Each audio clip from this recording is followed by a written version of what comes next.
You ready, Greg? I'm ready, Jay. You're listening to The Success Paradigm with your hosts, Jay Atkins and Greg Gray.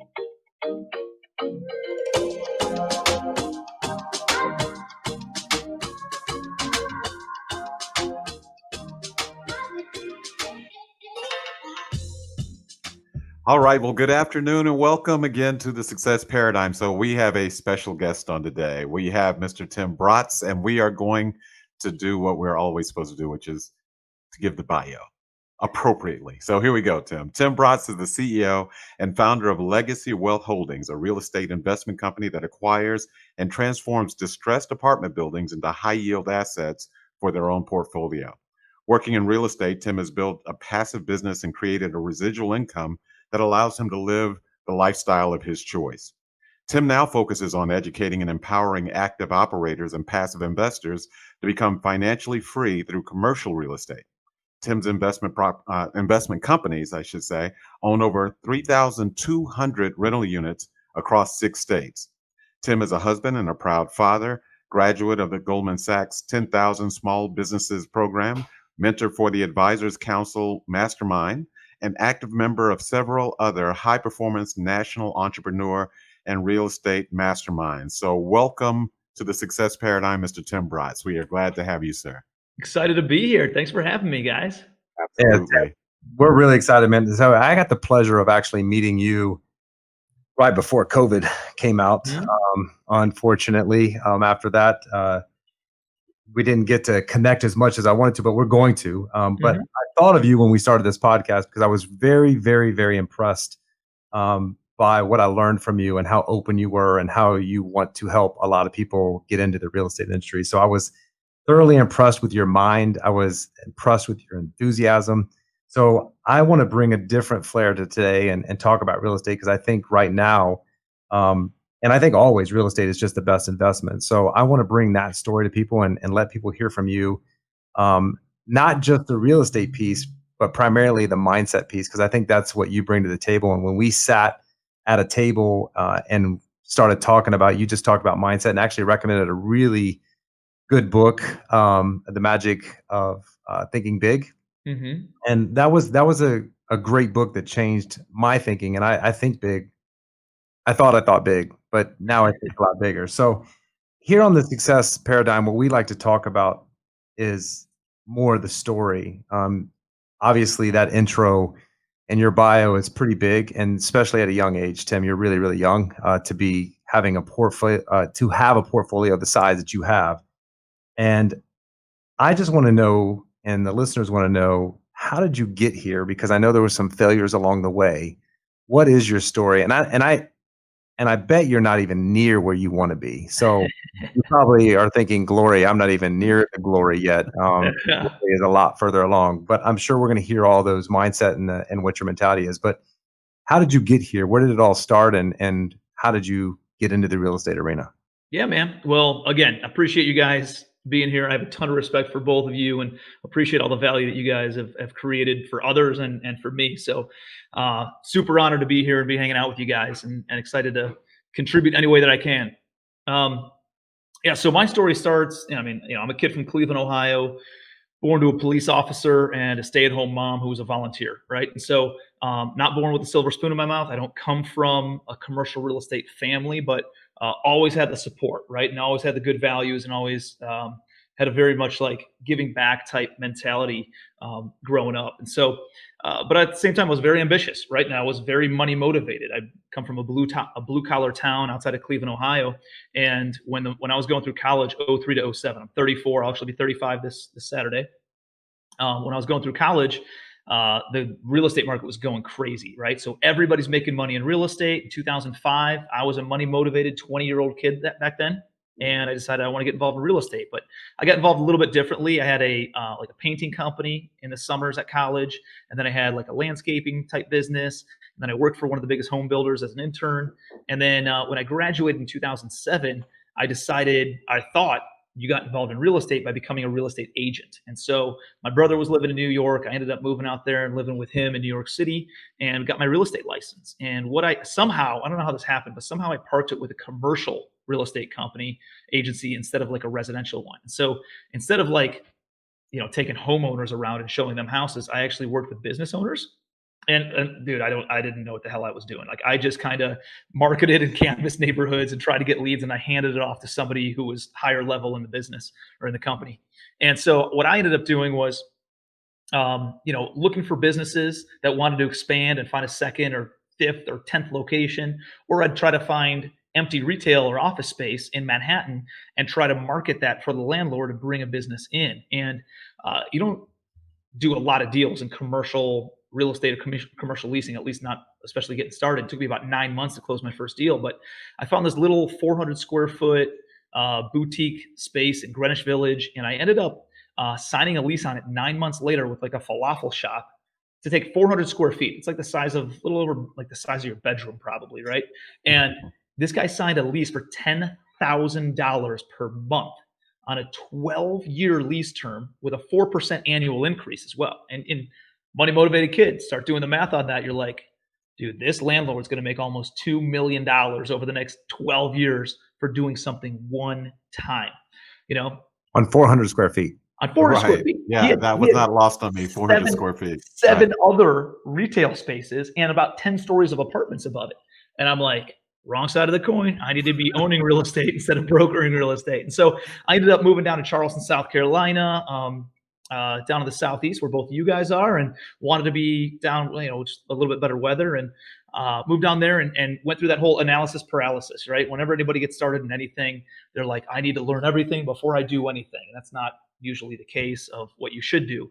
But I'm studying. This is 2008, leading into 2009. The whole market collapses, right? And finally, I realized in order for me to learn how to swim, I can't read about swimming in a book. I need to actually jump in the water, right? And so I'm like, I'm going to go out and buy a house. And I show up to the party in April of 2009. And everybody's running out the back door, right? They're like, run from real estate, and you don't want to be here. It's awful. The whole economy's crumbling. It's the worst recession in 80 years, and blah, blah, blah. And I'm like, wait, where's everybody going? I just got here. And so the good news is I got involved in real estate after the market crashed, and so values were so low. And I didn't realize this back then, but the number one principle in buying and owning real estate for me today is always buy at a wholesale price. So always buy at a discount, and then create appreciation, never speculate on it. And so I was in a very unique position because I was able to look at all these successful real estate investors, and some of them were worth tens of millions of dollars on paper and ended up getting wiped out and going bankrupt. And other ones were worth tens of millions of dollars on paper and not only were able to survive, but thrive. And now they're worth hundreds of millions, if not billions of dollars today. And I remember thinking, like, I'm a reflective kid, right? And I remember, like, how come these guys made it and these guys didn't? What's the difference between their businesses and their models? And I realized pretty quickly there were some fundamental differences. One was somebody was paying a retail price versus a wholesale price, right? These guys were speculating on appreciation versus creating and forcing appreciation through like sweat equity that they're putting into deals. These guys are buying for appreciation and thinking that they're going to resell it and make money. The guys over here that were able to survive and thrive were buying for cash flow. And because they bought for cash flow, they had enough residual income coming in when nobody else was getting loans. Guess what? Banks are in the business of giving loans. So somebody was still getting loans. It was just a very small amount of people that were getting loans. And those people got crazy amounts of money to buy everything at pennies on the dollar. And so I remember, and there was a couple other things that I learned along the way as well, but those were like some of the big ones. And I bought my first house in April of 2009. Didn't have any money. I'm a punk 23-year-old kid at the time and never done a deal. It's the worst real estate recession ever. So nobody's raising their hand trying to give Tim Brotts any money to go out and invest in real estate. So I'm like, but I never let that get me down. I think something that we've talked about, Jay, is like resourcefulness is the ultimate resource, right? A lot of people say, I can't do that because I don't have the time, I don't have the money, I don't have the knowledge, I don't have the resources to do that. Well, guess what? If you're resourceful, you will go and find the resources. You'll find the time, you'll find the money, you'll find the knowledge and the expertise. And that's looking back, that's a trait that I've always had, that I just never let people tell me I couldn't do anything. I was like, oh yeah, watch this. Can I share an example of that, Tim? Well, like this, Right. You're going to share exactly of you being resourceful. I was going through Facebook the other day and Instagram, and Tim was like, "Listen, if anybody out there has $3 million, that's not really a normal post that most people are going to put on Facebook, Instagram. If anybody has $3 million, I have an opportunity for you." So, dude, I got $3 million. I got a $6 million commitment today. I just signed the term sheet on it, and I posted that on Saturday. So in 72 hours, I got $6 million for a project. Why? Because I don't give a crap, dude. I don't care. I'll ask people. If I don't have access to it, I'll just put it out there. Hey guys, hey, my one buddy needs to be paid back. He needs to pay his tax bill, and I need $3 million to pay him back. Who wants to come in? And I'll pay you, right? Like I was willing to pay a heavy interest rate, and I have big interest rate, dude. 16 conversations going on, and 3 very attractive terms. I didn't even get to talk to more than about 7 or 8 people, and 3 very attractive people bringing like attractive terms and stuff. And so I was offering a 24% interest rate. Somebody comes in and says, "Hey man, I'll give you money at 8% and you just pay me like 3 points, and I'll give you a loan for 2 years and I'll give you $6 million." And I was like, yeah, okay. We'll make that happen. I was just wondering, I need to go back and just see what the comments were. Yeah. I'm guessing. Yeah, that's pretty interesting. A better deal than I was asking. Okay, great. Yeah, I'll take it. Right. Yeah, let me think about that and get back to you. Good. Yes, sold. Wow. It's just one of those things where, I think in any business, right? People, whether it's insurance or whether it's real estate or whether it's any industry, like they're like, I'm going to wait for business to come to me, right? I'm going to play super secret safe agent, and I'm going to wait for other people to just kind of bring me. Like, you can't do that. If you're not willing to promote yourself, who else is going to promote you? So you got to be able to go out there and let people know what you do. Nobody's just going to come to you and say, "Hey, can I give you $3 million, Tim?" Unless they know that you need $3 million, right? And fortunately, I'm in a position where I have a good track record and a lot of assets and a big balance sheet, and so it's pretty easy for me to raise money. But this wasn't something that just like happened overnight. My first deal that we were talking about a little bit ago was I didn't have any money. I had a few $1,000s saved up from the lease that I brokered up in New York City, and I don't know, I had $5,000 or something in my bank account at the time. And but I had his credit card with $3,000 limit on it. And I remember hearing that you can call up your credit card and just ask them to increase your limit if you're going to make a big purchase, and they'll do like a temporary increase. And so I called them up and I was like, "Hey, I'm about to make a big purchase. I need you guys to bump up my limit." The cheapest house on the MLS was $25,000. And they're like, "Yeah, well, what kind of limit do you need?" I was like, "I'm not buying one house. I'm going to buy like 4 or 5 houses, right?" And so I was like, "I need $100,000." And they laughed even harder than you. Pretty much that, yeah. I think I took that call. I might have been working there at the time. And they're like, "That's just not going to happen, sir. You've been an amazing customer for the past 15 months, but it's just not going to happen that you're going to get a $100,000 loan increase." And so I was like, "Well, how much can you give me?" They give me 15 grand, 15. And so I was like, "All right." So they send me a balance transfer check. I write myself a check for $15,000 from my credit card into my personal account. And I ended up making an offer on the property. My maximum is going to be 15 G's, right? So I had to go in at 12. They come back at 20. I come back at 14, pretty much the max with closing costs. And they ended up accepting it. And so I bought this duplex in the hood for $14,000. I put another like $5,000 into it. And like literally Google searching and YouTubing, how do you change out carpet? How do you change out light fixtures? Like painting a house, I knew how to do that. I knew how to landscape. That was easy stuff. Fixing plumbing. Like this thing was a pig, and I just put lipstick on it. It was still a pig. It was an ugly, ugly house. And I just made a bunch of flyers, and I handed it out to all the neighbors, and held an open house like 3 months later. And one of the neighbors comes in and buys it for $33,000 cash. It's the biggest check I ever got. And so I netted around $13,000, $14,000 after closing costs. And I was like, "Dude, this real estate thing's easy, right? Like everybody's running from it. I'm going to go out and do it again." So I then flipped another house, and then I got into this wholesaling, which is essentially assigning contracts. So I would contract a house for 50 grand. I know that Jay wants to buy it for 60 grand. I just assign him the contract. He paid me 10. He'd buy the house from the seller for 50, and then he gets it at his price point. Seller gets their money, and I get a little spread in the middle. So I did a lot of that. And eventually I met people while I was doing that. They're like, "This kid knows how to find some good deals," right? So, "Hey, Tim, I don't have like the bandwidth or the expertise maybe or whatever to take on more deals or to do that deal. But how about I lend you the money and then you go out and do the deal, you do the work, and we'll come up with some sort of equity split. And that's how I found my first private money lender. They started lending me money and we started buying a portfolio. And at the age of 25, I had 10 rental units, and I was not rich, but I was financially free. I had enough residual income coming in every month that covered all my business expenses, all my property mortgages, my personal mortgage, and my living expenses, and put $1,000 a month in my pocket of just excess cash flow. And again, wasn't rich, but guess what? My passive income exceeded my monthly expenses. And at 25 years old, man, I got it all figured out, that's right? the world. Yeah, that's it. Right? In a nutshell, right? Yeah. The issue though was then I got invited out to one of these home meetings and got into like network marketing in a way that made a lot of sense, and I loved it.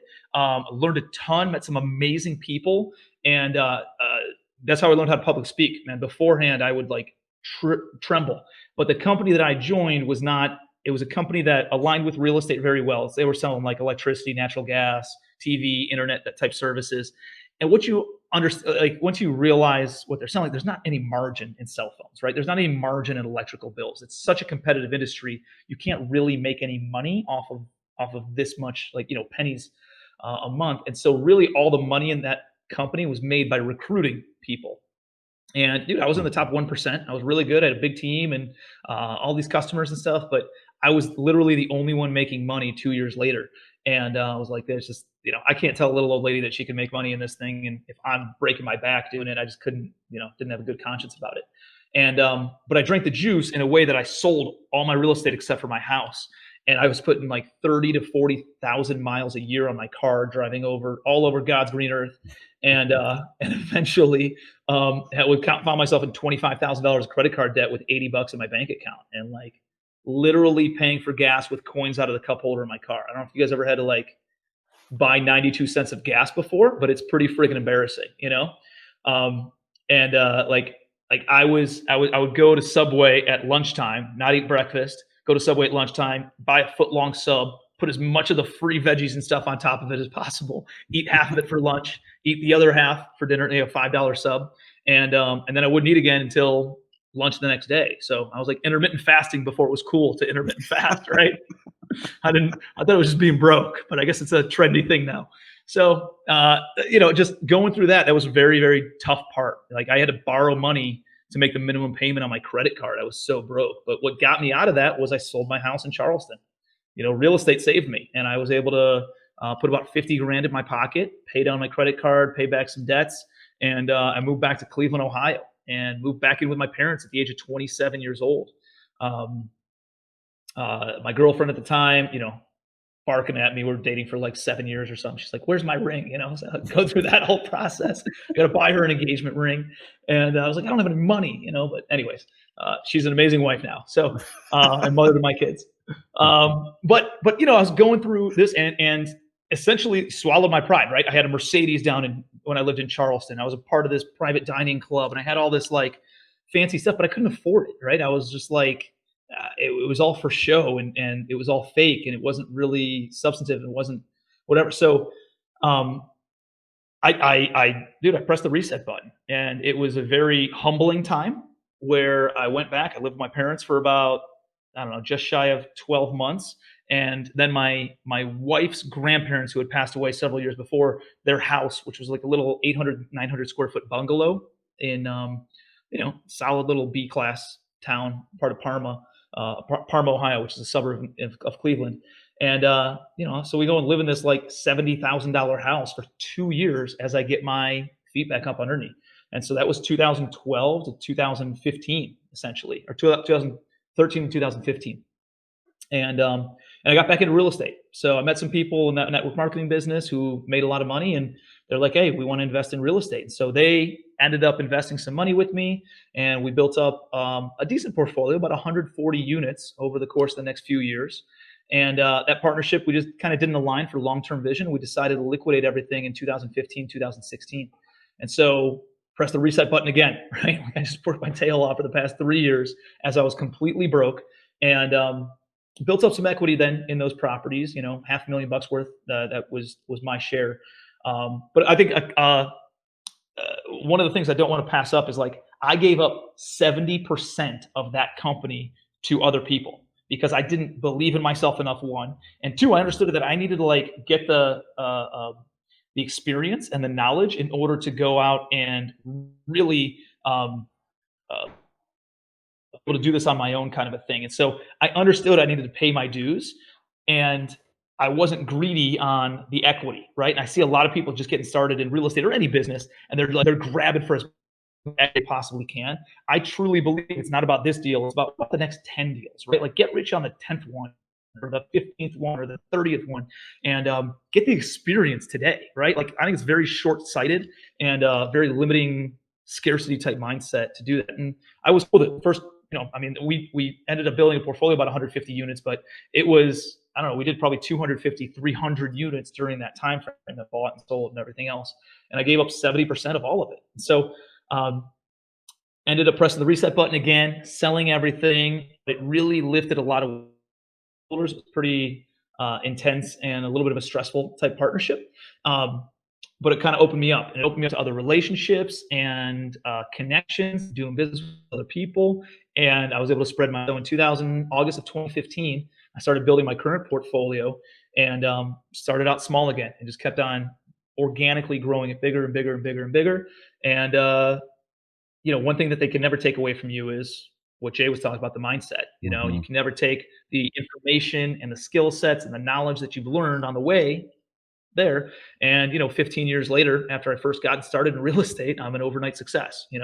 But people don't see all the trials and tribulations the whole way. And so I got to update the stats too. I just hit 4,000 units last week. So I'm over 4,000 units, $350 million of portfolio value, and the short-term goal over the next 24 months is hit $1 billion in assets. So, Tim, I have to tell you how I met you is through a good friend of mine, Kris Draper. So he told me all about his ranting and raving, and it's like, we got to go to great guy. This guy's thing, and we need to partner with him. We need to give him some of our money, and I'm like, you still need to do that, by the way, Jay. You still need to do that. I'm like, okay, so why can't we just do this ourselves? And why do I have to give somebody money? Like, because I've always owned my own stuff, right? And I came and I met with you, and we had some conversations about doing some stuff together, which when he first brought it to me, I was closed-minded. So I was like, I don't need this guy. Like, what do I need this guy for? Like, and then after spending a couple days with you, a couple evenings with you, I was like, you know what? I told Kris, I was like, we need to do this. We need to, and we're going to come up to your office actually and spend 3 full days as soon as this thing is, my wife allows me to leave my house. And dude, I'm gonna be in Charleston in August, so you guys should just, you could drive up. I would drive up. I got a guest house, man. I got a house on the beach there, man. Yeah, so Kris and I can come up. But just to your point is, sometimes you could be closed-minded to something and you have no idea. And what I learned from you is giving away that equity, because you'll get a lot more in the end. And I think that was my biggest takeaway from the 3 days that I spent with you is not to be greedy and not to have this thought like, why am I going to give this guy? Like, what's he so special? Like, but the knowledge that we can gain is totally worth it. And also you can lose a lot of money. I know you say jump in and learn, but if you're jumping in big, you can also lose really big. And having somebody that's done it and made those mistakes over the last 15 years, I think is a huge takeaway for people listening.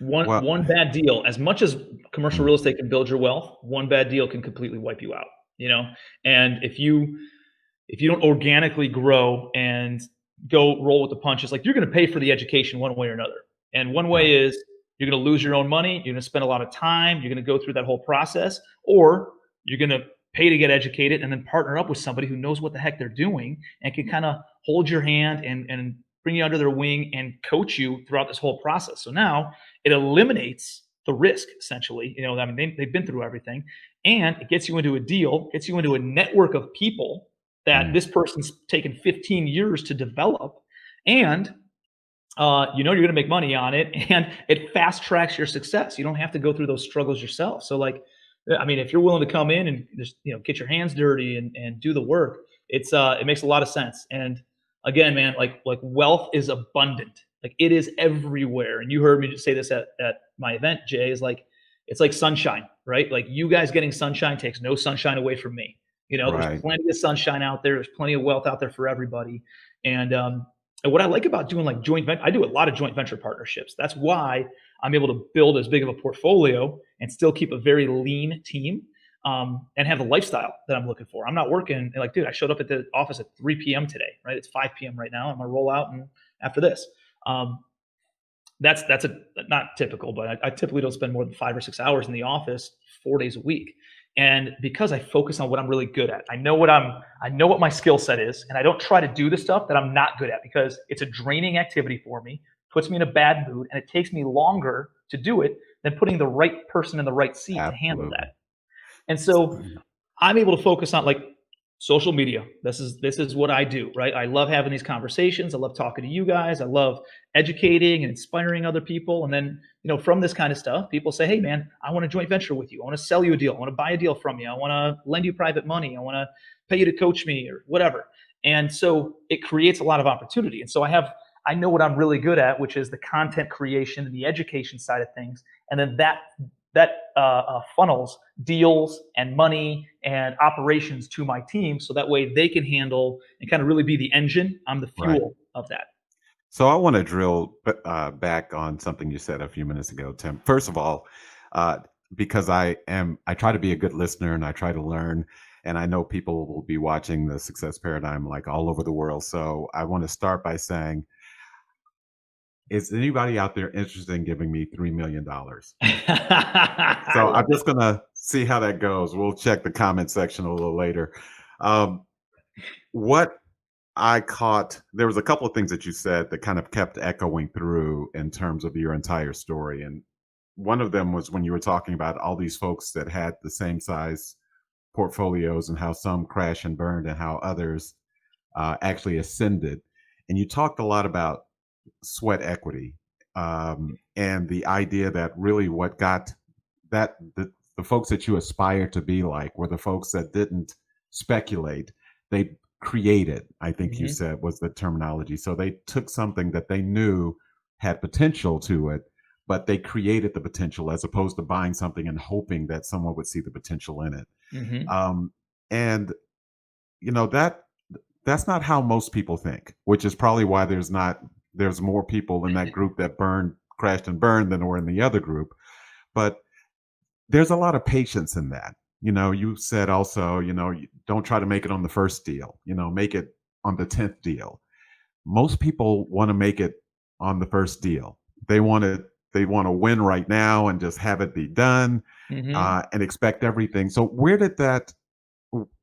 where along the line did you kind of embrace the fact that it's not going to be the first deal or the second deal, that it's going to be the 10th deal? Where did you learn that, and where did that get kind of infused in your thinking?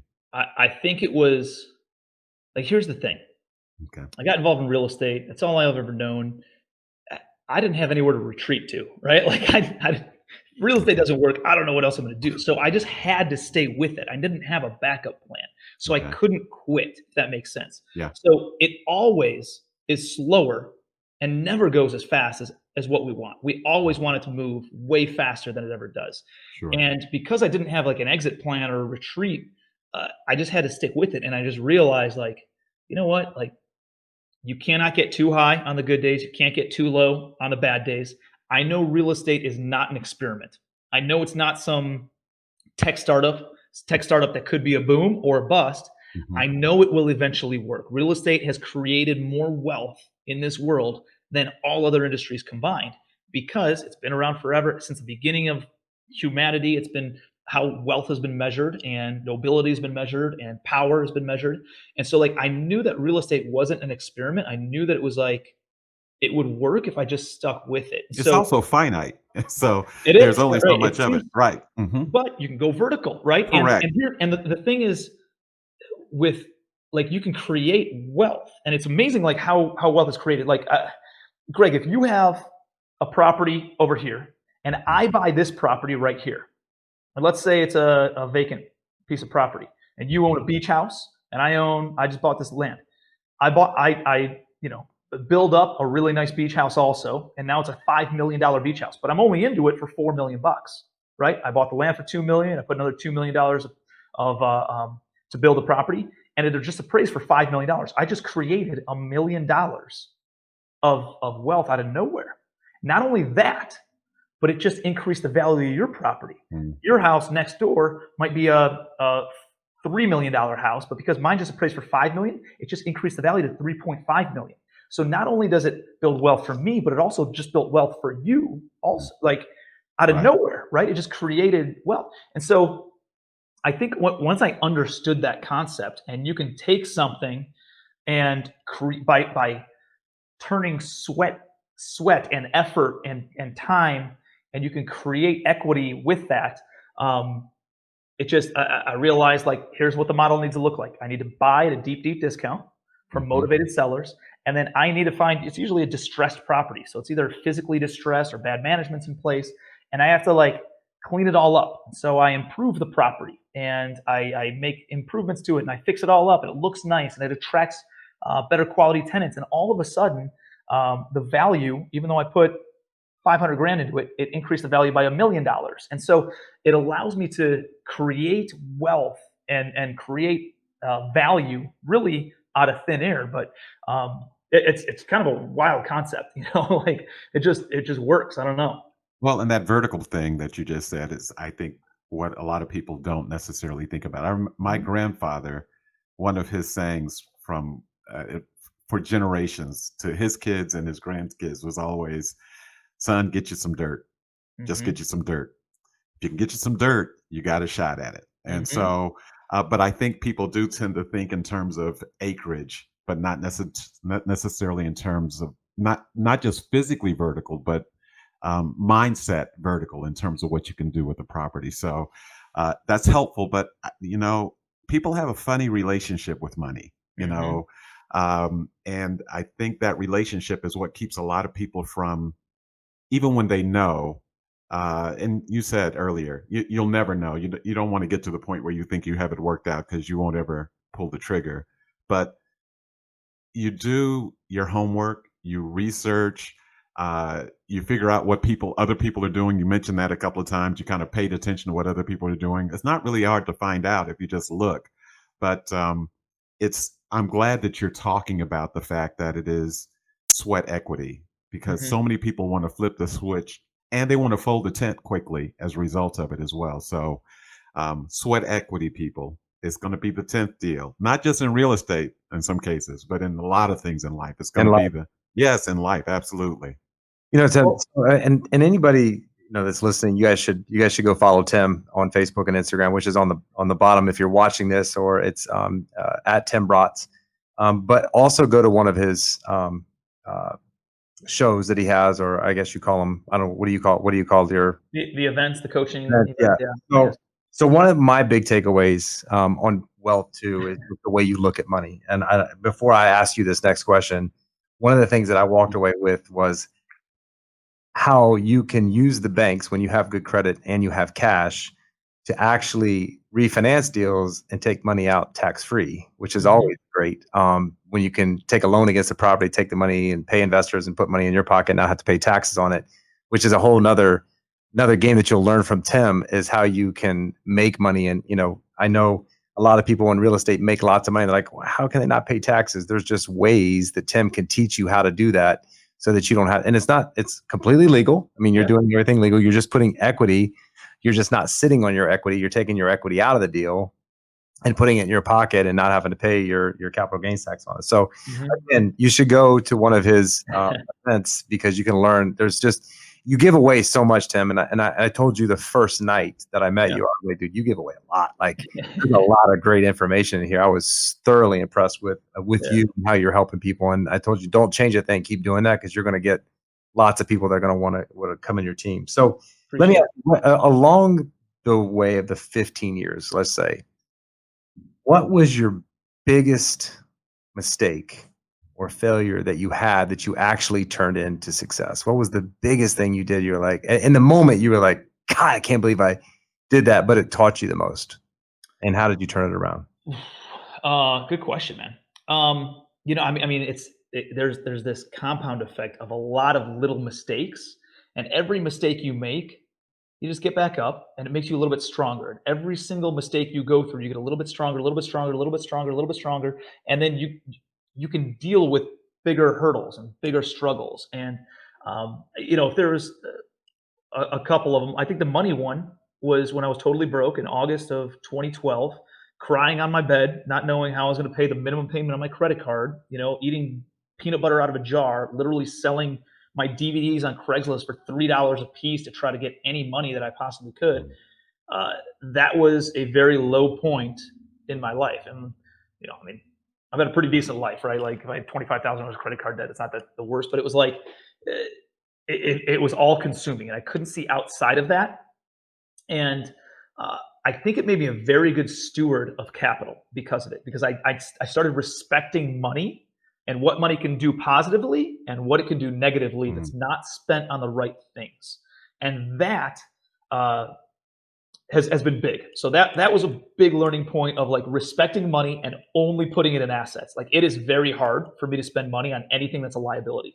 Like I drive a 2016 Jeep Patriot, right? Like my car is if I sold it today, it'd be $10,000, right? Like just, it's nice, gets me A to B, but I still drive a Jeep Patriot. My wife's got a nice Mercedes, right? But it's hard for me to spend money on things, right? So that's number one. I only spend my money on assets that produce income, and then I take that money and then I buy a little bit of liabilities, but I really buy more assets with it. So that's number one. A second one that I would say is being fair. And that partnership that I told you guys that went bad in 2015, 2016, it was a very, I felt, unfair partnership. And I felt that there was a lot of taking on one side, a lot of me doing all the work. And it was just, it felt unequal, and I felt very taken advantage of. And like almost like emotionally draining, depleted and draining, right? Like I'll give you an example. Like when I first partnered up with those guys in fall, winter of 2012, I remember going out they lived in New Jersey, and I went out there and I was like, yeah, hey, and we went out to dinner that night after we struck that deal, and I gave them 2/3 of the company and I had 1/3 of the company. And here's how much I valued myself in 2012. I asked for 1/3 of the company and a salary of $3,000 a month. That's what I thought I was worth. $3,000 a month. Okay. And so they agreed to that. And, no kidding. And we ended up going to dinner that night. And one of the guys, there's a couple of brothers, and one of them was like, hey, you know what, Tim, I'm excited about this business. I'm excited about expansion. I'm excited to do some really cool stuff with you. I'm excited to, be able to sit across the table and actually see you as an equal eventually too. And I was like, what does that mean? And so I understood what he meant, because he was like meant a financial equal, like he's a millionaire, I'm not. But it came off as I'm not good enough. I'm not equal. I have to, eventually get to a place where he sees me as a decent human being. Right. And so there were a lot of whispers like that throughout this whole thing. So that was one thing. And then eventually they took my salary away from me. And then eventually we didn't even do distributions for a tax liability at the end of the year. And I had to come up with money. And then all of a sudden I had a daughter on the way, and all these things started culminating. And I felt treated unfairly. Right.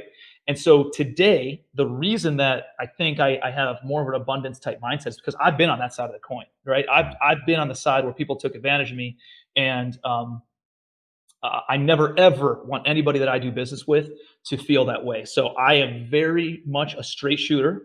I tell people exactly what's going through my head, and if I lose a deal because of it, then I lose a deal. I don't play games. I tell them exactly what's going on. Here's where I am. I have multiple options on the table. If you want to make this deal happen, let's do it. If not, I totally get it, and I totally understand. But when I joint venture with somebody, I let them know, hey man, here's exactly what's expected, and here's exactly what you're going to get. If you don't do this, then we have to decrease your equity and give it to the investors because they just didn't get the return because you didn't do your part of the deal. Or I have to bring in somebody else to do your part of the deal, and I have to give them equity. So it's very fair. And I look at it in all of our joint venture partnerships, it's done in a way that if I bring that value, then this is what I would expect. If you bring that value, then you get that much equity or compensation, however. And so Right. it's done in a way that's very fair. And I think that's why a lot of people have gravitated towards doing business together and with me and my team is because I don't know, maybe it's bad business, right? You can go to New York City and talk to some sharks that are like, no, you have to scrape for every friggin' dime and every deal and blah blah blah. And you want them walking out like they just got their ass kicked. Like that's just not the way that I do business, and I'd rather not do business than do it that way. So, and here's the thing, I don't know, maybe I could have a $500 million portfolio instead of a 1/3 of $1 billion portfolio right now, right? Because if I really scraped and dragged and knuckled this thing out with people, but I don't want to. It's too much brain damage, takes up too much calories, and I just don't want to do that. And I don't want people to perceive me that way. I actually give a shit about how people perceive me. Well, I will say this, Tim. Again, before I met you, I was like, why would I do something with this guy? And then after meeting you, that's exactly what I got from you was, like looking at your numbers and because you lay everything out. And I was like, okay, this is the first thing I thought was, this is fair.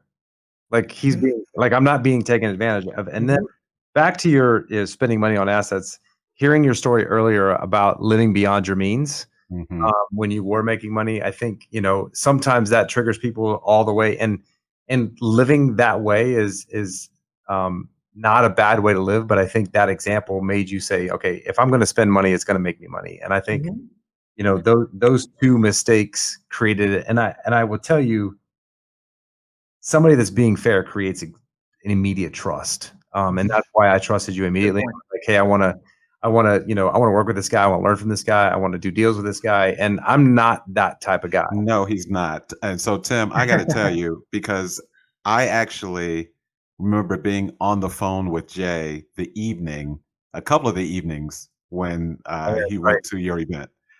And so Jay, he, like a lot of people, and some of whom don't have the full capacity or will to be able to do it, Jay typically says, if he can do it, then I can figure it out and I can do it. So I don't need to, that's just kind of his mindset.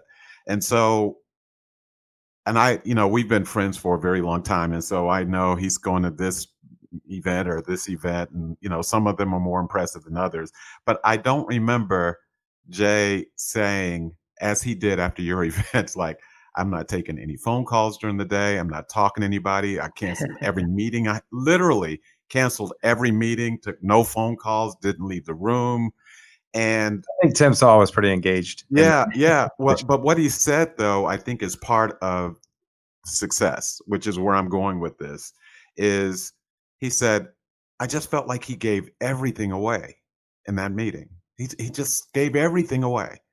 And we have talked on previous success paradigms about the fear that a lot of people have of doing that, like if I give away too much, and understanding that that's not a fear that you should really embrace too much, because a lot of people, if you give everything to them, it's about whether they actually execute with it later or not. But knowing who Jay is and how he responds to people, that after that meeting, he went from red light to green light, like in 2 days. I mean, and that is just very unusual. So, so the one thing that I get out of that, knowing the impact that it had on him and probably a lot of other people, because, I know Kris a little bit too. He's not an easy switch to flip either. That it's a reciprocity thing that you're doing that I think that is a big part of success. So if in a great relationship, let me pour into you first so that you see there's a value of being in my space. And after I do it, and you kind of made this point a minute ago, after I do that, if you don't see the value, then we can both walk away and still be friends. If you do see the value, you are the kind of person that I want to walk toward me so that we can take this thing and go to the next level with it.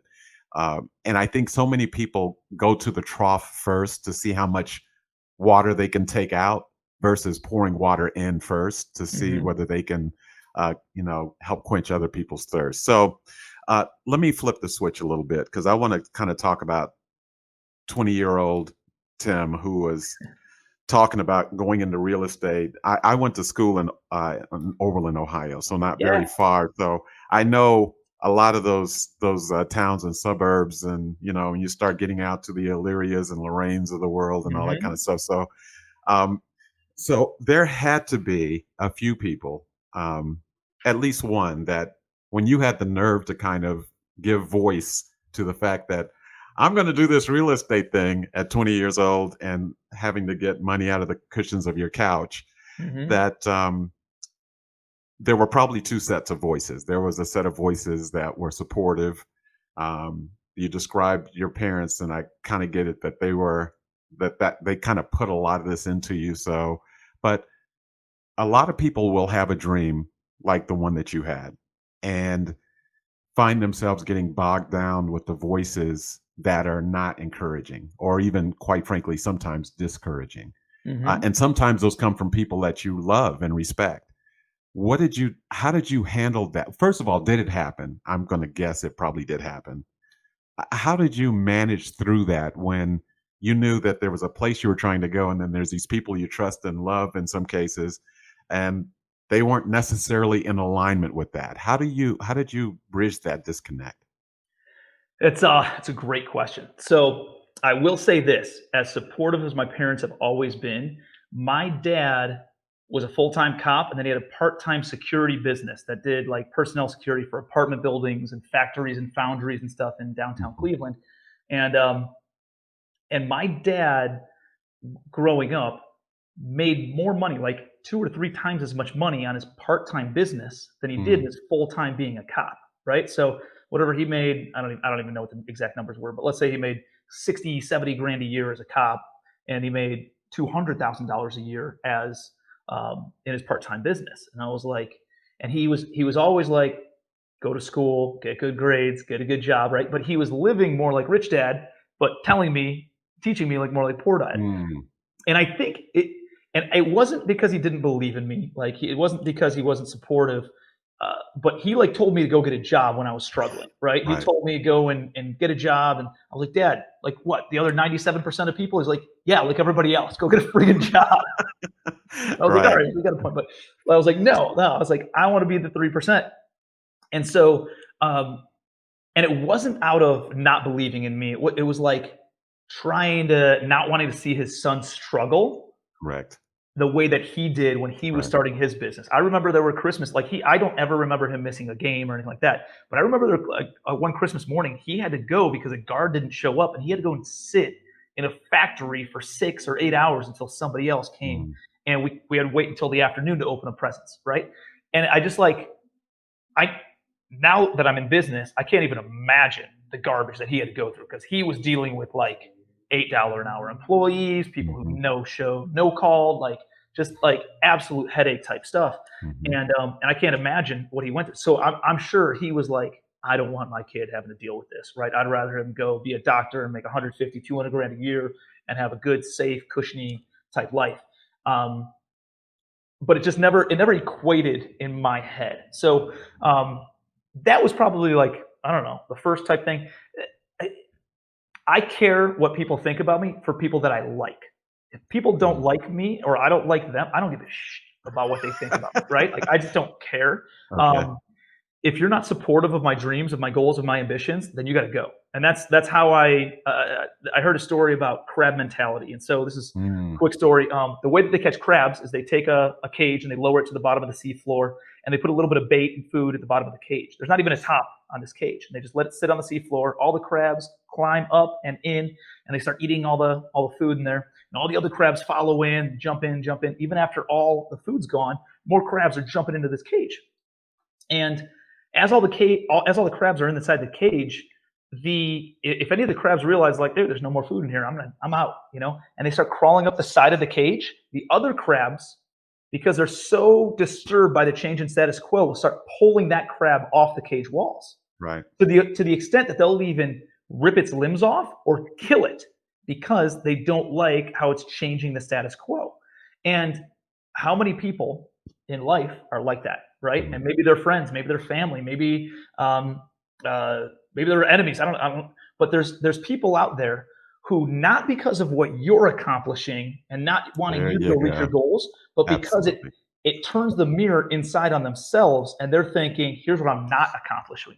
Correct. Right. And it makes me feel uncomfortable being around you talking about big numbers and doing ambitious things, that I'm going to tell you to play it safe. I'm going to tell you to hold out, wait until the market hits bottom. I'm going to tell you to and it might come off as if they're trying to help you, but it is poison, the same way that your worst enemy can poison you, right? It's the exact same stuff.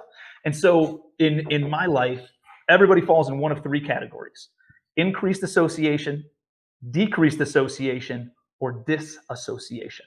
So increased association, you guys, podcasts like this, where people are inspiring, where people are uplifting, where people are promoting your dreams, helping you want to hit those next levels, do amazing things, impact the world in positive ways. That's what you need to put into your brain, and that's what you need to surround yourself with, right?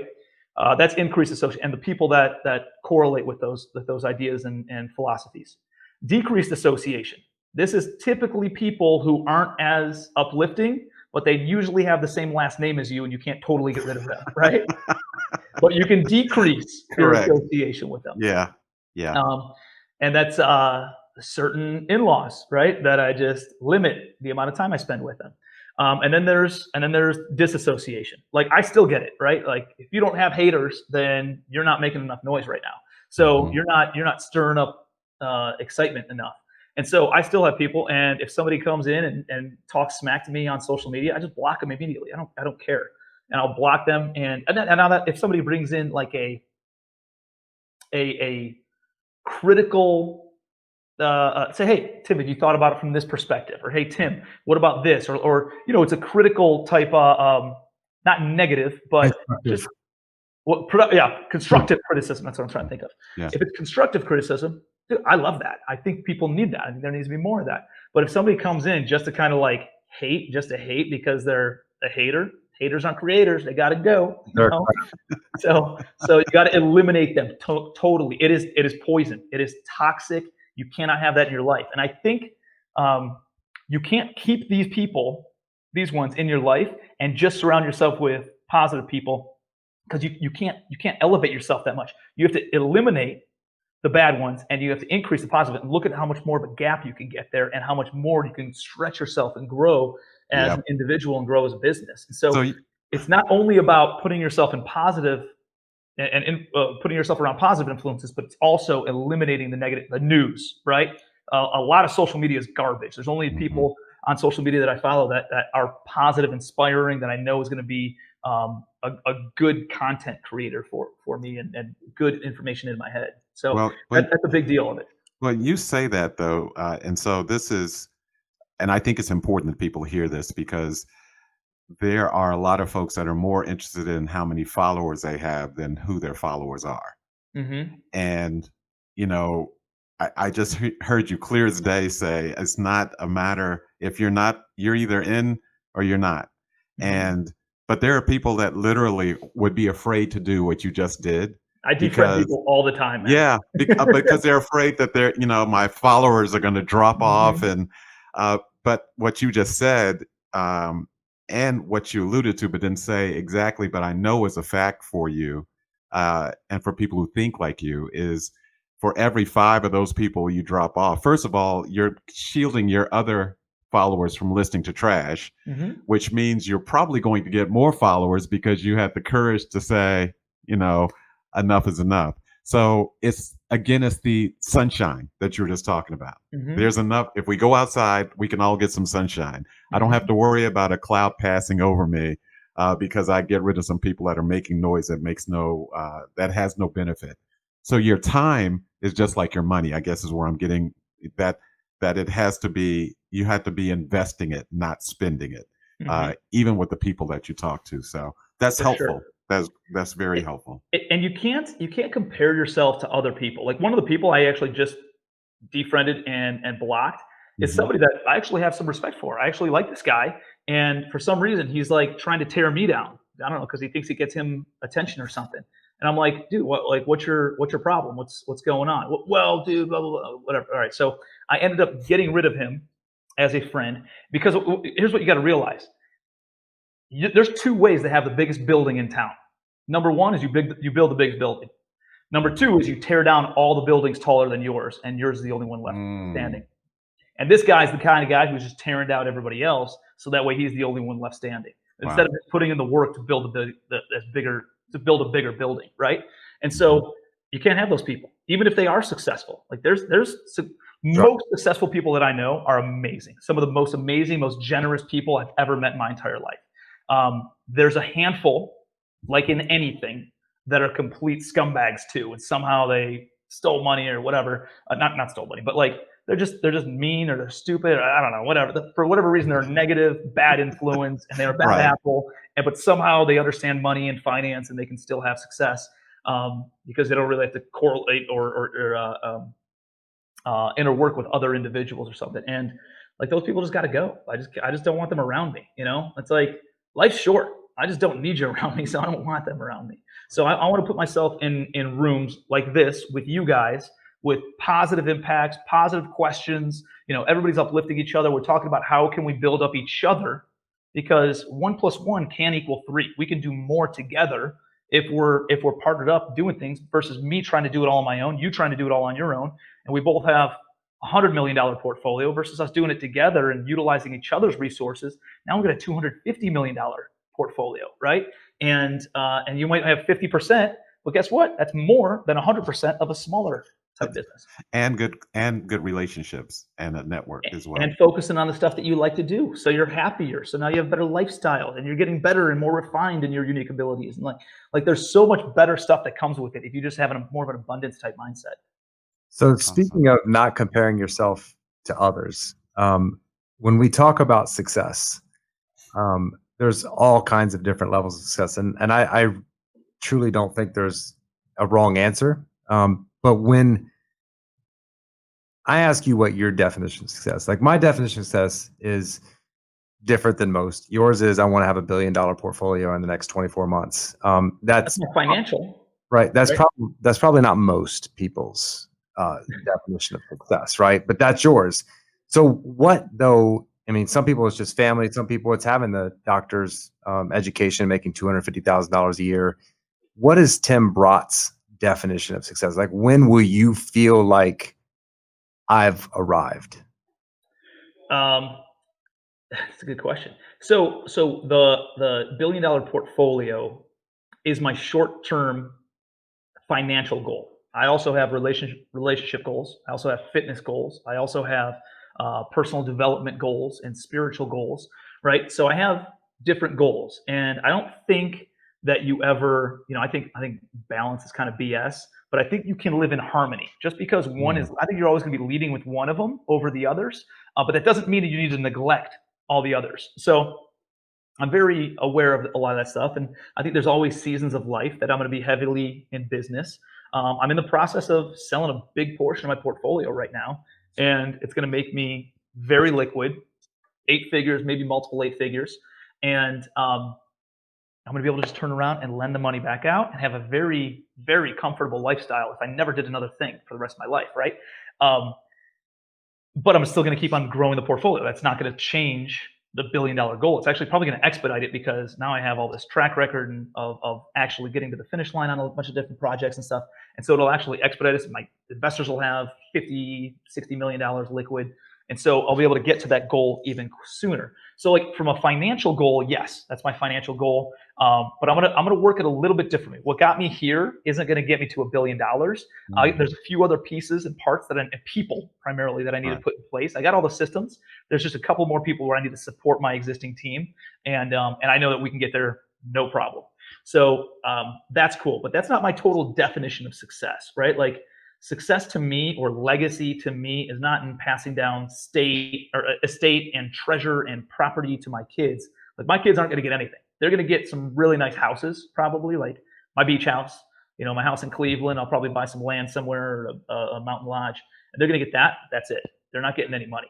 I'm going to give all my money away and all my property away. It's all going to get donated, but my kids are going to get something that's worth more. The intellect, the insight, the knowledge on how they can do it bigger and better than their dad did it. And whether they want to do it or they don't want to do it, it's going to be up to them. I just want them to be the best be your best in what they can, in whatever they want to do. My daughter wants to be the best ballet dancer in the entire world. Then she doesn't have to be the best. She has to be her best, right? And she doesn't have to do it once, but I want her to live those values. And to me, if my kids are just happy and enjoying whatever they're doing, I think that's really my truest definition of success. I read someplace once, like, can you imagine reaching a place in life where you're both ambitious and content? Most contented people are not that ambitious. Correct. And most ambitious people are not that content. But to arrive at a place where you're both ambitious and content, can you imagine what that place must be like? That would be amazing. So I think I'm getting there. I'm close. I'm still more ambitious than I am content. But I think for me, it's more about impact now. It's more about, like, you know, my basic needs are met. I got food on the table and clothes on our back, and my kids can go to whatever school they want, and I can, you know, go and lifestyle up. But I mean, that's just not my personality. What am I going to do? Sit on a friggin' beach somewhere the rest of my life? That's just not going to happen. So to me, it's just, the money is just a way of keeping score. It's more about achievement. It's more about, like, seeing what could be done and really just setting a stage of, like, hey, if this kid from Cleveland, Ohio can do this, I know I can do this, right?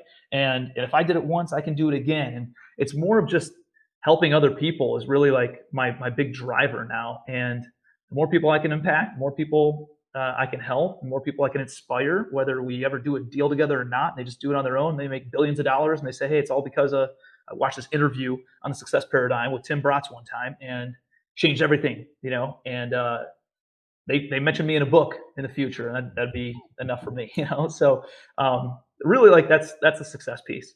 One of the biggest impact pieces I was telling you guys before we went online was, like, I got this book series for kids. I'm big. Right. My mom is big into education, and she's been a full-time volunteer her entire life, my entire life. And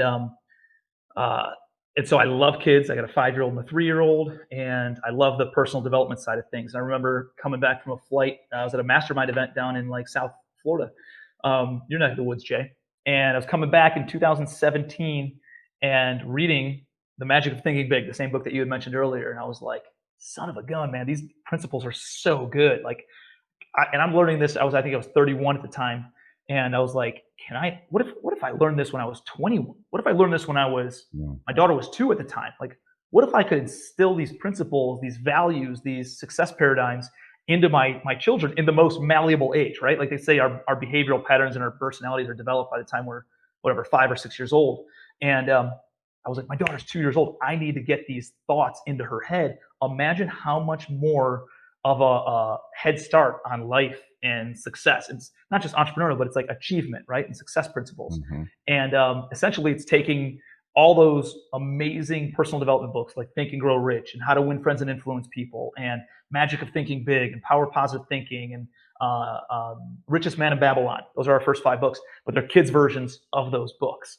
And so the first book's like Think Big and Go to Baseball Camp. It's all about setting a goal and obsessing over that goal, right? And when you obsess over it and you have to sacrifice other things and you can't go to the pool party and you can't go to the birthday party and you can't go and play baseball right now, so that way you can go play baseball with the major league, like the VIP player in the MLB, like at this baseball camp, like it's having a long-term vision and overcoming short-term hurdles and struggles because you have that long-term vision. And that's all what book number 1's about.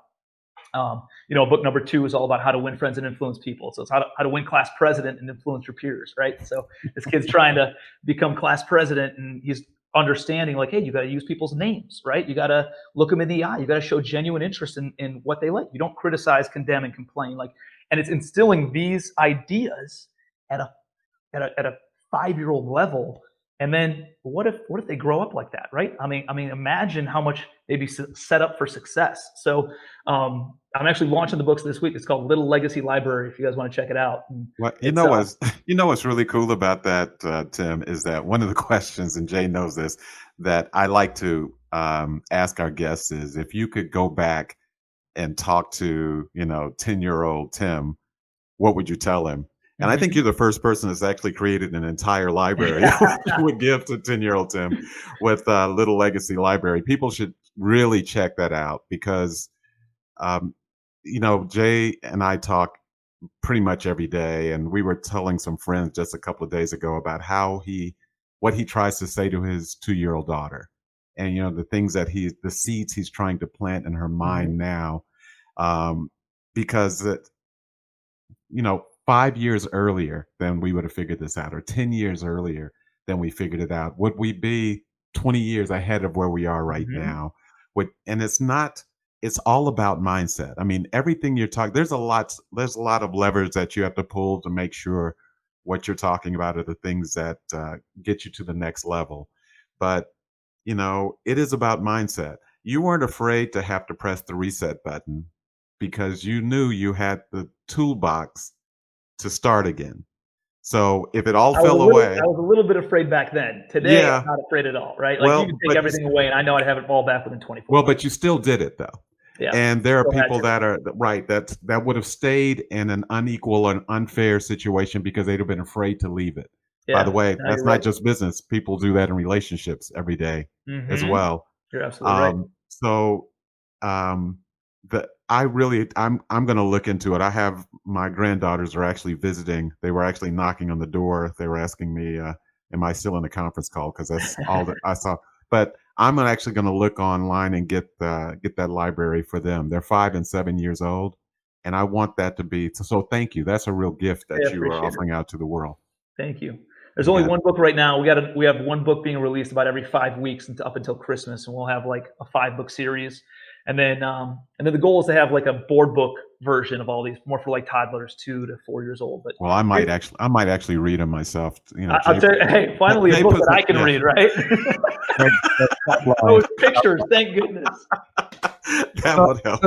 So speaking of reading, what is one habit, Tim, that you do every single day, that if our listeners implemented this one habit that you feel could change your life? Like if you were, and I know you do some mentoring, like if there was one thing you said, if you do this every single day, because I always tell people, if you want to change your life, you got to change your way.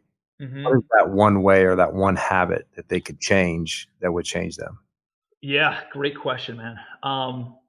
So I think it's going to be different for whatever somebody's goals are. It could be a relationship goal. It could be a personal development goal. It could be. I want to know what you do. I want to know Tim. So what I do, it can transcend all of those things. It'll set you up for any one of whatever your goal is. And I'll give you a little story on it.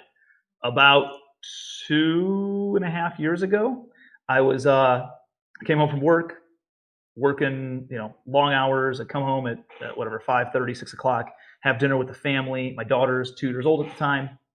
And I go up in my office. I have it's a little office nook, and I my phone's beeping and buzzing. So I'm like checking these text messages, and I'm thinking, all right. And my daughter comes up to me right after dinner, like right before bed, and she's like, "Daddy, Daddy," and she's tugging on my pants. And she's like, "Daddy, come play with me in the playroom." I was like, "Oh, hey, hang on, 1 second, baby. Let me just finish this message." And I'm texting. She's, "Daddy, Daddy, play with me." I was like, "Hang on 1 second, baby." And then eventually I was like, "Baby, we'll just go over there and play, and I'll be right over there. All right, let me just finish this up, and I'll be right over." So she goes over and she plays, and she's playing by herself. And I finish the text message, and I look over at my daughter, and she's playing by herself. And I looked down at the text message, and I realized it's neither important nor urgent. And I'm like, what the hell am I doing, man? Like, my daughter, like I'm the number one guy in her life, right? Like, she comes to me because daddy means support and love and comfort and safety and fun, right? And all of a sudden, whether she knows it consciously or not, I just planted a seed that when she comes to daddy, it brings discouragement. It brings disappointment. It brings being ignored and all these different things where if you let that go long enough, guess what? She brings home like the biggest asshole in high school that she's like dating and when she's 16 years old, right? Like that's not what I need. And all of a sudden she's got these daddy issues, right? Like I don't need that.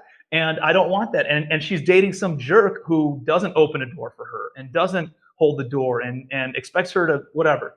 And I'm like, it starts now, right? Like this is important. And so the next day I took the day off and I canceled all my appointments, kind of like what Jay did at the event, because he prioritized, right? Like where you spend your time is the greatest indicator of your priorities. Everybody should write that down. Where you spend your time is the greatest indicator of your priorities. And what I realized the next day when I canceled all my appointments and I just spent it with my daughter was essentially what I did was exactly what Jay just asked. What is the number one hack thing that you would do? And it would be time blocking. We time block for work all the time. I time block right now to be on this podcast with you. I would not take a phone call, right? I'm not out somewhere else doing something else because I dedicated time to be on this with you guys and share value. We do that for work all the time. Coffee meeting, phone calls, conference calls, Zoom meetings, whatever we're doing. Why don't we do it for our family, right? And so what I started doing a couple of years ago is I started time blocking every evening for my wife and kids. So I'm home by 5 o'clock and I'm leaving the office by 4:30 at the latest. I'm home by 5 o'clock and I'm not perfect at it, right? But I'm conscious of it at least. And so I'm home and I take the phone and it goes away and I do not answer my phone. And my team knows I do not answer my phone during my family time. Somebody asked me to come speak at a real estate investors association. I'm sorry, I'm booked. I have an appointment already. It's with my wife and my kids, right? And so it doesn't happen. So when you guys invited me onto this, the reason I came into the office at 3 o'clock is because I was home all day and I spent that time in the morning with my family instead of, because I can't do it this evening. So I'll move and shift some things around in that regard if it's something that's important like this, but typically I'm home on the evenings. I usually do Friday Family Fun Day. So it's fun for the kids to say, and then I just ask Penelope and Hudson with my kids and I say, hey, what do you guys want to do for Friday Family Fun Day?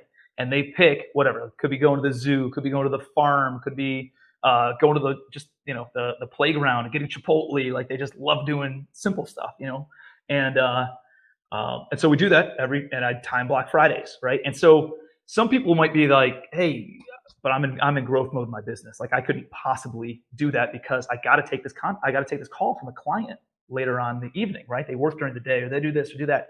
And what I can tell you is you become insanely resourceful and way more focused if you set constraints on yourself for work.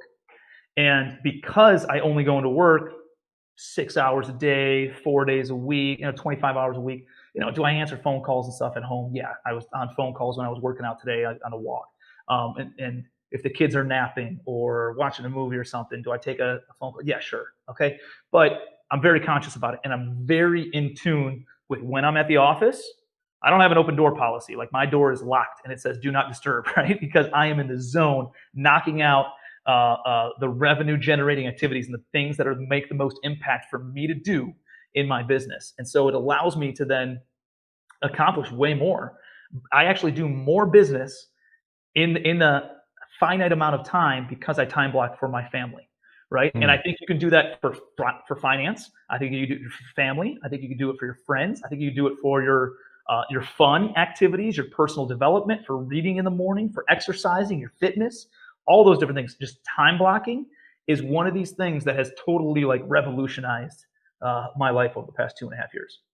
Did you hear that fitness thing, Greg? I was wondering. I'm going to need you to stop bringing fitness into every one of the success paradigm. This is about Tim. This is not about me and my awful workout routine, which, by the way, Tim, you can only have an awful workout routine if you have a workout routine. Just to be clear, there for you the people go. in success paradigm. There you go. So time blocking, very good. Yeah, it's a long answer to your question, It's but a great answer. There needed some content behind it. Great answer. You have another question, Greg, or you want me to? No, I'm gonna rapid fire, Tim, because I know you. Yeah. And I want to ask you these. I'll move quick. Yep. Because first of all, if you could leave 3 things, and I know this is a morbid question to ask, but you're going to leave planet Earth, and you could leave 3 tips on a billboard for everyone in the universe to see what your legacy was, what your advice would be to them to have success, what would those 3 things be? Great question. One would be, all right, I got them. Number 1, if you get knocked down, you get back up. Right? I think that is the most important rule and law of success. You get knocked down, you get back up. It's not about how many times you get knocked down, it's about how many times you get back up. Right? And And having tenacity and having perseverance is the number one trait to success. It's not about everything. It's just not quitting, right? And just keep on getting back up. How much can you take and keep getting back up? That's number one. Number two would be taking 100% ownership over your life. Where you are today is not because of what's happened to you. It's happened because of how you responded to what happened to you, right?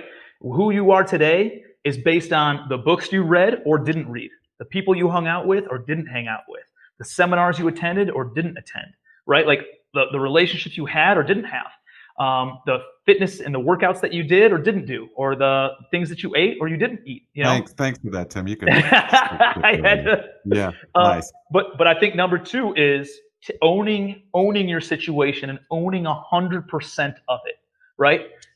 Everybody is a self-made man or woman. It's just only successful people really take credit for it, right? Everybody else blames and creates excuses. So if you understand that you are 100% responsible for your life, you will not create excuses. You will not take, point the finger at somebody else. It's not their responsibility. It's 100% on you. I think that's number two. And then, okay. So one was knock down, get back up. Knock down, get back up. Right. Two is taking 100% responsibility. Dream ownership. Yep. And three, oh shoot, I had it. Now I can't remember. It was probably fitness. It probably has something to do with fitness. Here it is. Yep. It's what this entire podcast is about. So by understanding that your inner thoughts in your mind dictate your attitude, which your thoughts dictate your attitude dictates your actions dictate your results, and from understanding that through the inner workings of our mind, we can control the outer elements and aspects of our life. If you understand that, and it kind of goes in line with number two a little bit, but taking 100% ownership over something. But like, if you understand, if you make this better, everything's going to be better, right? If you strengthen this, your relationships are going to be taken to the next level. Your health can be taken to the next level. Your friendships, your business, your all your spirit, like all your faculties will be taken to the next level if you work on this. You need to spend more time on this than you do on your job. Mindset can control results. 100%, man. And then I would say this too: be your best, right? You don't have to be the best, right? You don't have to do your best, but like own it, encompass it. Always, how you do anything is how you do everything. So I would put that on there too. So we're reading a book right now in our book club, and it's called The Magic of Believing. Have you read that? I have not. It sounds awesome though. It's really, really, really good. It's really the psychology of believing versus thinking big, but just believing in all types of different things in your life. So just kind of what you talk about, the mindset can control the results, the action, all that. It's all about believing when you do things or you can't do things. Gotta have it. You should read that book. Speaking of books, what's your top 3 most gifted books that you would recommend people listen to? Great one. So one would be, it's a book called 12 Pillars by Jim Rohn, ROHN, 12 Pillars. Really good book, really easy read. You'll knock it out in 1 or 2 sittings. It's so good, and it's like I read it at least twice a year. Amazing book. So that's a book I gift all the time. Another book that I just started gifting is my buddy Mark Evans. Actually, you know Mark. Well, I bought a book from Facebook. Yeah, Magician versus Mule. Yeah. So that has really helped me from a business standpoint and understanding the landscape of business and how to build a business. That and really thinking big and all that kind of stuff. But that book has been very, very not. I lived that through his mentorship and coaching over me being in his mastermind for the past 5 years. So he actually asked me to write the foreword to it, which was pretty cool and a big honor as well. So that book kind of embodies a lot of my thought principles as well as far as business goes. and I haven't gifted a lot of them yet, but I'm going to be gifting a lot. Is the Think Big and Go to Baseball Camp, my little legacy library books. That's a good one. But I think, and then what all those books are based off of, the principles that those books are based off of, which is like Think and Grow Rich and How to Win Friends and Influence People and Richest Man of Babylon, Power of Positive Thinking, and Magic Thinking Big. Like those 5 books have been cornerstones for me as well. So I'll give you one, and the listeners one is The 4 Agreements. I don't know if you've read that. Yeah. The 4 Agreements is a really, really good book around mindset and just making it. I mean, I really didn't think the book was going to be about me when I was reading it, and then I realized, oh, these agreements I have to make with myself. This is agreements I make with someone else. So, a last question before I do recap, and a lot of times if you're watching this, you'll see me writing because I'm fiercely taking notes and trying to take the bombs and the nuggets that you're dropping. So at the end we kind of recap that, and also we're writing a book called The Success Paradigm. So we're going to take all of our guests and their takeaways. So are you okay if we quote you in our book as well as your? Yeah, man, would love to. Appreciate that. Awesome. So the last question is, who have you followed in the last year that you think other people should follow? It could be on Netflix, not Netflix, I'm sorry. It could be on YouTube or Instagram, Facebook, anybody that you're getting your inspiration from on a daily basis. Who do you follow right now? My buddy Mark Evans, again, who wrote the Magician versus Mule. He's always putting out amazing content, and he's got a very, very unique mindset on life and business. Very different than anybody I've actually ever met.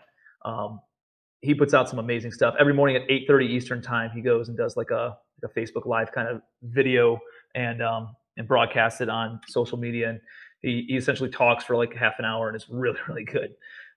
So he's a rock star. There's a guy named Sean Whalen who's out of like Utah, and he's very polarizing. Some people love him and some people absolutely hate him. But he's very wise. He's got a lot of wisdom in his head, and the way he writes is very strong as well. So I appreciate all the stuff that he puts out there, and sometimes it's hard to like read it and like self introspect on it, but it really makes you think. And so I think that's powerful, and I think it's what a lot of people need. Who else? Those are two of the big ones. And then I'm just reading other books and stuff. I don't know if you guys ever heard of Success Magazine, but like Success Magazine's a magazine all about success and stuff. And they actually go out and they take nonfiction books and they create Cliff Notes versions for it. Essentially, it's called a Success Summary, and they take a lot of very inspirational business books and they condense it down to like 6 pages. And so I get those and I read like 1 or 2 of those a day, and I try to get a couple of key takeaways from those. Nice. That's awesome information. I've not heard of that before. That's really, really dude. It's intense though. Like I've been reading 2 of them a day because I'm doing that 75 hard. I don't know if you guys are familiar with that, but you have to read 10 pages, and so I have to read 2 of them, and it's like my mind is melting by the end of it because there's so much stuff I'm highlighting in there. I think 1 a day is more than enough, and would just, dude, imagine that. Imagine you read one. It's essentially reading 1 book every day. If you could do that. 250 books a year. Imagine what kind of trajectory your life would be on so many levels by having those positive. And there's some books that I just completely disagree with, and there's philosophies that I just do not agree with whatsoever. But it's good to at least you grow from that too.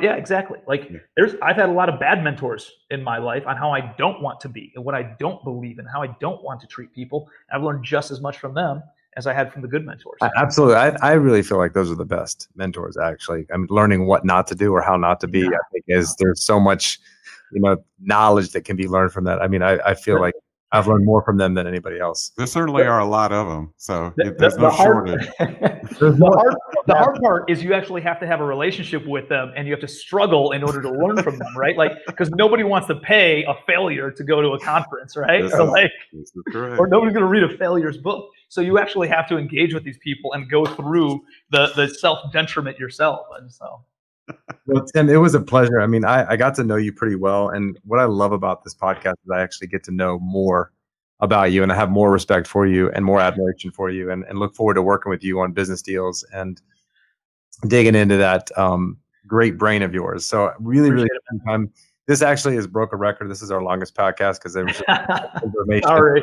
No, this is great. I think Great. this is Fantastic. I mean, we've got fantastic interview, excellent interview, golden interview. Like, so people on here, some of these are my friends that know me that are saying that. So it's an hour and a half worth listening to, and I really, really appreciate all your takeaways. You're so different from what we've interviewed so far, so I really appreciate that. And this was the one. I mean, I look forward to all of them, but this was one I was looking forward to the most. So I appreciate you taking the time and coming on here. So at this time, I'm just going to go through real quick. I do have a hard time reading my writing, and I'll say that at the end of every one. I might trip up a couple times. You will. I should have been a doctor, but thank God I became an entrepreneur. Because I make more money than a doctor. So I'm going to go through these real quick. So always buy wholesale if you're in real estate. That was the first nugget that you gave us. You're going to pay for an education one way or another. So just jump in with both feet and either learn the hard way or learn the hard way. There's plenty of sunshine, so there's plenty to go around. Don't be greedy, trying to keep everything to yourself like I was when Kris Draper told me about you. And I said, I'm not going to partner with that. I'm going to partner with him. Don't do draining activities. Don't have an exit plan. You can't get too high or too low. Real estate has created more wealth than anything in the world. Every mistake makes you stronger. Spend money on assets, not liabilities. Always be fair, which I think is the biggest takeaway today, because I think that will get you better relationships in life. Always set expectations with people you go in business with so that there's never any misunderstandings. Your mentality is, if you're not supporting my dreams, goals, and ambitions, you got to go. Gotta go. What was the best? No, that's not it. You're going to increase the association with people that bring value, decrease association with people, even if they have the same last name. And you're going to disassociate with people that are nothing but negative energy in your life. You want to live in harmony as a definition of success. Never neglect anything. Always be your best. Be happy at what you're doing, and have the true definition of success for you, where to have and to be ambitious and be content, which is kind of a mind blow to me. I'm going to have to come around to that, because I just feel like they're kind of a contradiction within themselves. But Very much so. yeah. And then you need to make sure where you spend your time, or where you spend your time is an indication of your priority. Right. Time blocking is really important. And that really hit home with me, because my daughter used to slap at my phone until I started putting it in the drawer at 7:00 and told, all my friends, like, I'm not a fire truck or a police officer or an EMT. So if it's an emergency, you need to call 911, because I'm not going to be answering my phone between 7 and 8 in the morning, 7 at night to 8 in the morning. Always do revenue generating activities, RGA. Your legacy, you want to be known for, if you get knocked down, get back up. Ownership over your life. Don't blame and excuses. And mindset can control results. And your 3 books are 12 pillars: Magician versus Mule, and Think Big and Go Play Baseball, I think was the name of it, which is baseball camp. Yeah. Go to baseball camp.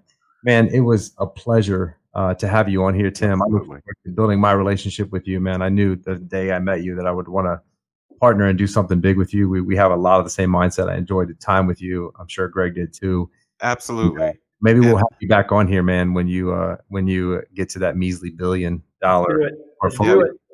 Yeah, and I need $3 million before we close this. One more time there. Thank you so much, Tim. I appreciate you guys. Thank you so much for having me. This is amazing. You guys asked amazing questions, and it was very easy to have dialogue. So I love having conversations with you guys. If there's ever anything I can do, please don't hesitate to reach out. And looking forward to continuing to build the relationship with you guys. Awesome. Man. Thanks, Tim. Have a great day, man. All right.